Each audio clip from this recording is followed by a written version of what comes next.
Every day, millions of transactions happen originating from apps and websites such as Craigslist, Facebook, OfferUp, and more. For the most part, both sellers and buyers set up a safe meeting arrangement that runs smoothly. It's expected that not every transaction goes according to plan, though. After all, it's very risky to meet up with a stranger on the internet in person. Sadly, some internet meetups go completely wrong and even lead to tragedy. These 5 encounters prove just how dangerous internet meetups can truly be. Number 5. On April 28, 2010, James Sanders from Edgewood, Washington, created a Facebook ad for a diamond ring. James posted the ring, which formerly belonged to his wife, for a total of $10,050. Almost immediately after the ad went active, James received a response. 4 individuals responded to the ad, informing James the ring was to be a Mother's Day gift. The stages of the transaction went normal as James and the potential buyers corresponded back and forth for a short time, sorting out the details. The result was a scheduled meeting at James's home. The buyers agreed to the meeting and set out toward their destination. There was no way James could have expected what happened next. 2 of the buyers arrived early, pretending to be a loving couple looking for a gift. James opened the door and welcomed the pair into his home. As soon as they stepped foot inside the home, the male suspect pulled a handgun on James and forced his family to be seated on the floor. James, his wife, and their 2 teen sons were restrained with plastic handcuffs before the second pair of suspects arrived and entered the home. As the intruders raided the Sanders home, one of the children allegedly started arguing with one of the suspects. The discussion became very heated, and in an attempt to silence the boy, one of the suspects started attacking him and whipped him with a pistol. James stood up and tried to intervene to protect his child, and in a moment of both violence and confusion, the suspect fired several rounds at the father, ultimately taking his life. Later, after the criminals had gone, police arrived. It took investigators no time at all to track down the names of the suspects using emails between them and their victim. 3 of the suspects were found later on at a traffic stop in San Francisco, California, and the 4th later turned himself in. After a lengthy trial, all 4 suspects were found guilty in 2011 and sentenced to life in prison. This case has since been considered a cautionary tale, which drives the point home that you should never invite online strangers into your home or even around your home, especially if they know that you have valuables. It's always best to meet in a public setting, far away from wherever it is that you live. Number 4. Facebook Marketplace is a special platform on the site that allows users to post and sell various items. Some really great listings can be found on the site for inexpensive, gently used items. Additionally, users can narrow down their marketplace search to nearby sellers, making meeting in person much easier. Of course, it goes without saying that the marketplace should be treated like any other online transaction platform, because there's always the threat of danger when meeting people you don't know for the first time. Sadly, not everyone practices the proper precautions when planning their encounters. Plus, even those that are careful with their terms often find themselves in sticky situations. Unfortunately, when 20-year-old Danny Diaz made arrangements to buy a PlayStation 4 from a member of a Facebook marketplace in 2018, he was one of the unlucky victims that walked directly into danger's path. The 29-year-old Rufus Thompson from Trenton, New Jersey posted a used PS4 and a few games on the marketplace for $240. Danny quickly responded to the post, which is a great deal. According to friends, Danny shared that he was buying the affordable bundle as a gift for his younger brother. Danny and Rufus exchanged a few online messages which contained nothing out of the ordinary, just details of their plans to meet and how the transactions would play out. Those details didn't matter at all in the end, though. On March 23, 2018, Rufus Thompson and his friend Akmal instructed Danny to meet them in an alley behind a busy city street that was halfway between for both the seller and the buyer. Although meeting in a dark alley seems like an immediate red flag for most people, Danny, who was probably too focused on the amazing deal, didn't think twice about it. When he arrived, the suspect pulled a weapon on Danny and forced him into a nearby garage.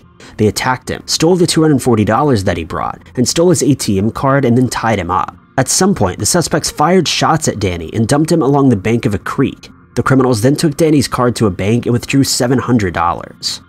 When Danny was found, police noticed that he was restrained with a cut electrical cord, and pink duct tape, a very specific choice that would eventually aid in the investigation. Thankfully, it wasn't hard to identify the suspects thanks to a series of Facebook message exchanges and the footage from the Chase Bank showing both men using the victim's card.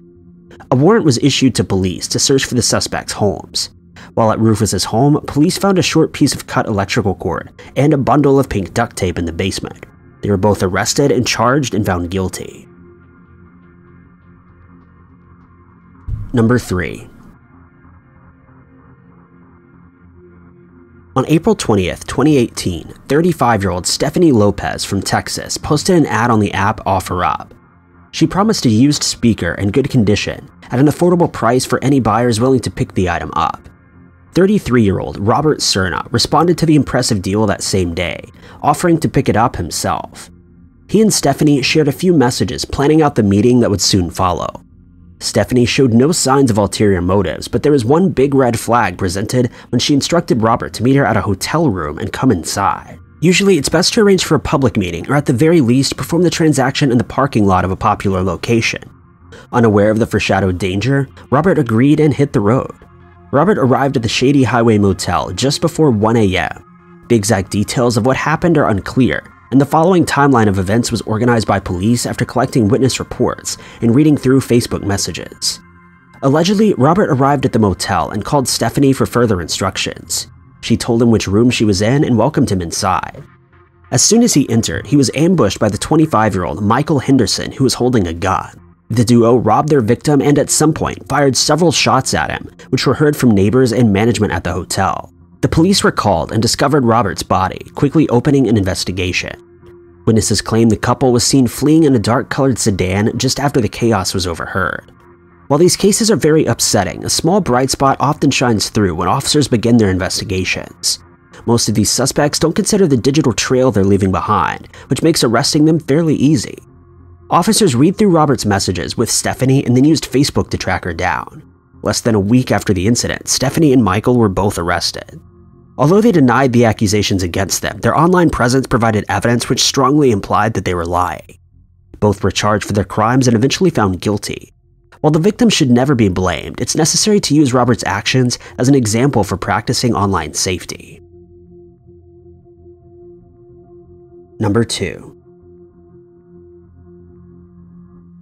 In March of 2017, a mother from Fort Worth, Texas was fatally shot during a meetup following an online interaction through a personal sales app, OfferUp. Rosa Garcia stumbled across the post on the app which advertised a video game system for an insanely low price. Rosa was intrigued, thinking the system would be a nice gift for her children. She contacted the seller, who seemed to be an older man named Jose Hernandez. They shared a few messages and set up a time and place to meet. Rosa arrived shortly after at an apartment complex where the seller allegedly lived. The man approached Rosa's vehicle and saw that she'd brought her husband and teenage son along for the ride. He instructed the family to follow him into his apartment to retrieve the system. They complied, and when passing through an alleyway between the two buildings, the man turned to the Garcia family and pulled out a gun. The family responded by trying to run back to their vehicle as the suspect unleashed several shots. Rosa's husband stopped and pulled out his own gun, which prompted the suspect to run off. Sadly, his wife had already been hit in the head and was lying on the ground. Rosa was rushed to a hospital but didn't survive. Police became involved and quickly discovered that the online profile of Jose Hernandez was actually operated by a 19-year-old named Trahan Horton, who matched the description provided of the shooter. Trahan was apprehended and was believed to have been involved in a series of other OfferUp robberies in the area. He denied any involvement in Rosa's passing, though. However, a text was found from his girlfriend in which he stated, "I'm sorry and I really mean it. Not just to you, but to the people who were hurt tonight. I'm leaving the street alone." His girlfriend later confirmed that he was referring to the shooting of Rosa Garcia. Later, evidence was found in his home which linked him to several other crimes, and he was charged in all of them, including the crime involving Rosa. The Fort Worth Area Police Department later issued information and tips regarding safe precautions for online meetups and transactions. Number 1.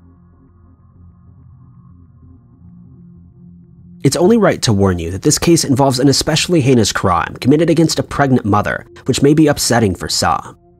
While the graphic details have been toned down, it may still be a bit triggering.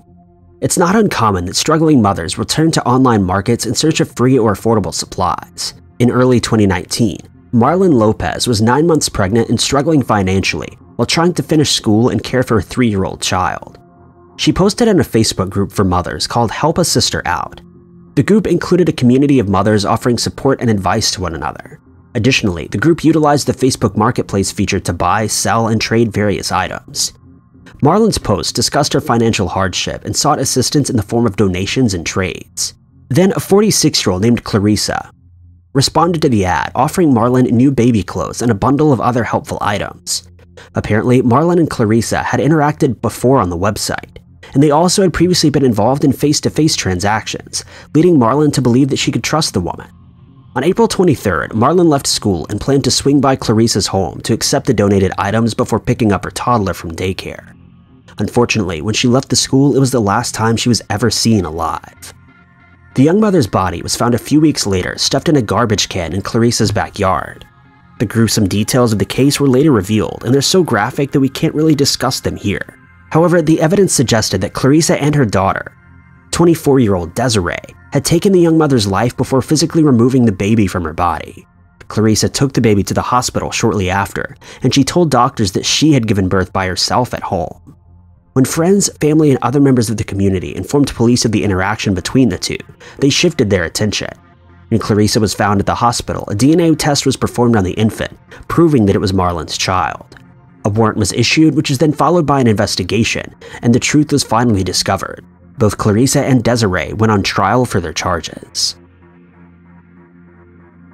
Thank you guys so much for watching. If you liked this video, be sure to click that like button. Also, don't forget to subscribe and click that notification bell to keep updated with our videos. And if you enjoyed this narration, maybe consider checking out my personal channel at youtube.com/ty_knots.